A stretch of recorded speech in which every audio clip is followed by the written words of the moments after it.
Girlfriend mo yung missing na beauty queen? No, Your Honor. No. No, sir. Hindi mo girlfriend yun? Hindi po, sir.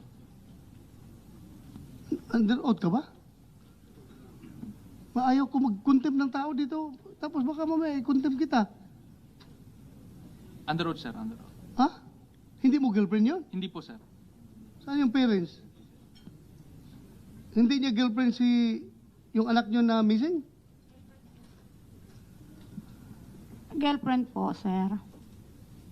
Girlfriend? Girlfriend po na late na lang din po namin na nalaman noong nawawala na po yung kapatid ko. Na girlfriend niya? Opo. Bali, October 12 po nawala yung kapatid ko. October 13 ko po nalaman na magkasintahan po sila. Nang dahil po doon sa kaibigan po ng kapatid ko na nag-open po sa amin po ng lahat. So ano palang relasyon ninyo? Again, you're under oath, ha? Yes, sir. Opo. Under oath ka, iho. Yes, sir. Wala Oh. po, sir. Hindi po kami magkarelasyon, sir. Bakit sabi mo hindi mo siya girlfriend? Hindi po talaga, sir. Tapos nawala na lang. Wala po kami relasyon, sir.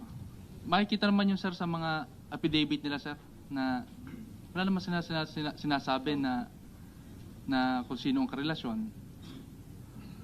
Anak ng baka. Wala kaming relasyon, sir. O wala daw silang relasyon? Nagsisinungaling siya, sir. Paano ka nakasuhan kung wala kang relasyon? Yun ang allegation nila, sir. Ako daw po yung boyfriend. At ako daw yung nagregalo ng sasakyan, sir. Pero Anak ng baka. may mga affidavit sila, sir, na hindi nila alam kung sinong boyfriend. Ang sabi nila ay yung sasakyan daw ay binili. Yun lang, Your Honor. NBI. Na-establish ba niyo na girlfriend niya yun? Yes, Your Honor. PNP. Jack Malinaw. Yes, sir. Based on the statements given by the witnesses, sir, may relationship si May Ana. relationship. Yes, sir. So, nagsisinungaling ka sa harapan ko. No, Your Honor. Ha? Hindi po, sir. Anak ng tinawag. Anong basis niyo, NBI, na kapag sabi na girlfriend niya yung nawala?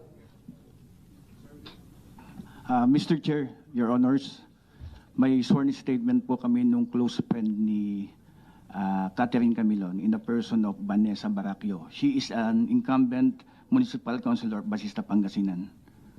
So, you are an investigator. Yes, Criminal investigator ka na NBI. yes, Your Honor. Yes, Do Mr. you Chair. believe na girlfriend niya based on the affidavits na nakuha niyo? Affidavits Aside are, from the affidavits, we have photographs of Major De Castro and Camilon displaying affection. Mr. Chair. Jack Malinaw. The same thing, sir. We also have the statements and supplemental statements of Miss Vanessa Baracchio, and also the screenshots of the pictures of the two individual displaying affection, Your Honor. You show cause why I don't cite you in contempt before this hearing, before this committee. De Castro. Your Honor, nagsasabi po ako ng totoo. So yun lang, totoo lang sasabi mo. Yes, Your Honor. Ha? Wala kang ebidensya na hindi kayo boyfriend. Hindi mo siya girlfriend. Wala kaming relasyon, sir. Wala kayong po. relasyon? Wala po.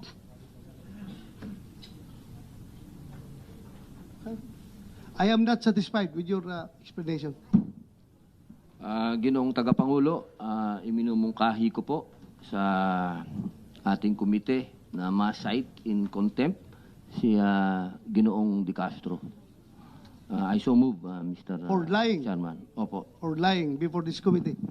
There's a motion to cite in contempt.